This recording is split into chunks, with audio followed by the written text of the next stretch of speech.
이어서 간추린 소식입니다. 경기도와 경기 지역 31개 시군이 태양광 패널 이격거리 규제를 단계적 폐지하기로 했습니다.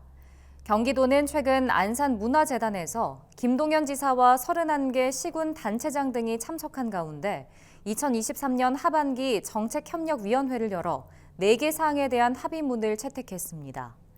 이 중 태양광 이격거리 규제와 관련해선 지자체별로 객관적 기준 없이 주거지역이나 도로 등의 과도한 이격거리를 설정해 태양광을 비롯한 재생에너지 보급이 어렵다는 점에서 개선하기로 했습니다.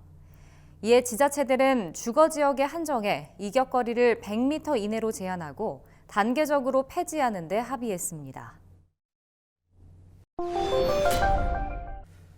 정부가 지난 15일 열린 물가 민생 점검 회의에서 돼지고기 할당 관세 물량을 15,000톤 늘린다고 밝힌 데 대해 대한한돈협회가 철회를 촉구했습니다. 협회는 최근 발표한 성명서에서 할당 관세를 도입할 만큼 한돈 생산량이 부족한 상황이 아니라고 지적했습니다. 가장 최근 통계치인 6월의 국산 돼지고기 재고량은 약 43,000톤인데 이는 전년 동월의 29,000톤보다 약 50% 많다는 설명입니다. 협회는 정부의 할당 관세 조치가 추석 이후 돈가 하락을 불러올 수 있다고 우려했습니다. 그러면서 한돈 농가의 생존권을 파괴하는 이번 정책의 철회를 강력히 촉구한다고 강조했습니다. 정황근 농림축산식품부 장관이 최근 전북 익산시에서 열린 NS 푸드페스타를 방문했습니다. 익산시와 NS 홈쇼핑이 공동 주최한 이날 행사는 요리를 전공하는 학생과 업계 종사자들이 대규모로 참여하는 식품 문화 축제입니다. 이 자리에서 정 장관은 가루쌀 라면 경연을 관람하고 대회 참가한 조리학 전공 대학생들과 소통하는 시간을 가졌습니다. 글루텐도 없고 건강에 좋고 영양도 더 고르게 돼 있고 그렇기 때문에 당연히 경쟁력이 있다고 보는데 다만 초기에는 정부가 조금 관여를 해서 그 원료 가격을 조금 낮춰서 공급을 하고 정부가 하여튼 매입을 해서 공급을 정부가 책임지고 키로당 예를 들어서 2,500원, 3,000원 이렇게 매입을 할 텐데 정부가 공급하는 거는 아직 가격을 정하지는 않았지만 그거보다 상당히 낮은 선에서 공급을 할 거예요. 경북 의성군과 국립식량과학원이 노지 스마트 농업 분야 혁신과 발전에 협력하기로 했습니다.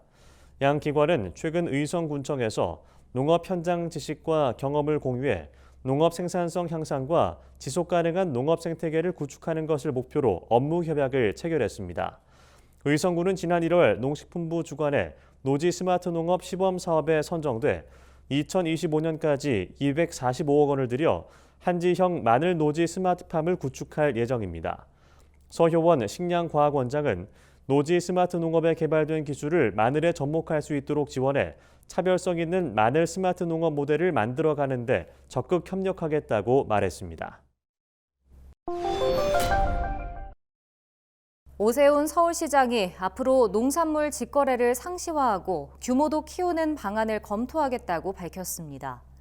오 시장은 최근 강연을 하기 위해 서울 강동구 서울농협본부를 찾아 이석용 NH농협은행장과의 상견례 자리에서 이같이 말했습니다. 오 시장은 농산물 직거래 장터가 시내 곳곳에서 열리고 있지만 잘 알려지지 않았다며 서울시 차원에서 체계적으로 운영할 방안을 고민해보겠다고 언급했습니다. 그러면서 전국 농민에게 골고루 혜택이 가고 시민이 다양한 농산물을 접할 수 있게 지역별로 돌아가면서 농산물 직거래 장터를 여는 것이 바람직하다고 덧붙였습니다. 제주에 거주하는 외국인이 1년 새 10% 이상 증가한 것으로 나타났습니다. 제주도에 따르면 8월 말 기준 등록 외국인은 23,591명으로 전년 같은 시기에 비해 12% 증가했습니다. 국적별로 보면 지난해 연말 기준 중국인이 31.9%로 가장 많고 베트남인이 17%로 그 뒤를 이었습니다. 제주도는 여행 규제 완화로 중국 등 관광객이 늘면서 제주에 거주하는 관련 업계 종사자들이 꾸준히 증가한 것으로 분석했습니다. 또 중국 단체 여행 전면 허용과 대규모 크루즈선 입항 등으로 중국인 거주자가 더 늘 것으로 예상했습니다. 강원 화천군이 최근 가을 수확철을 맞아 지역 농산물의 생산 유통비를 지원한다고 밝혔습니다. 화천군은 연말까지 지역 농산물 브랜드인 물빛누리쌀의 출하비와 생산비 일부를 지급한다고 밝혔습니다. 지원 항목은 고품질 쌀 포장재와 물류비 지원, 산물벼 건조료 70%와 공공비축미국 매입벼 건조료 70% 등입니다. 친환경 인증 농산물에 대한 포장재와 농특산물, 가공식품 등의 직거래 물류비도 화천군에 1년 이상 주소를 둔 농가 대상으로 지급됩니다. 지원을 받으려는 농민은 10월 13일까지 군 농업기술센터 농업진흥과나 각 읍면사무소 산업계로 신청하면 됩니다. 최근 5년간 보이스피싱 피해액이 1조 2천억 원에 달했지만 피해 구제 환급률은 30% 수준에 그친 것으로 나타났습니다. 황운하 더불어민주당 의원이 공개한 금융감독원 자료에 따르면 2018년부터 지난해까지 시중은행에 접수된 보이스피싱 피해액은 1조 1,722억 원, 피해자는 20만 4천여 명으로 조사됐습니다.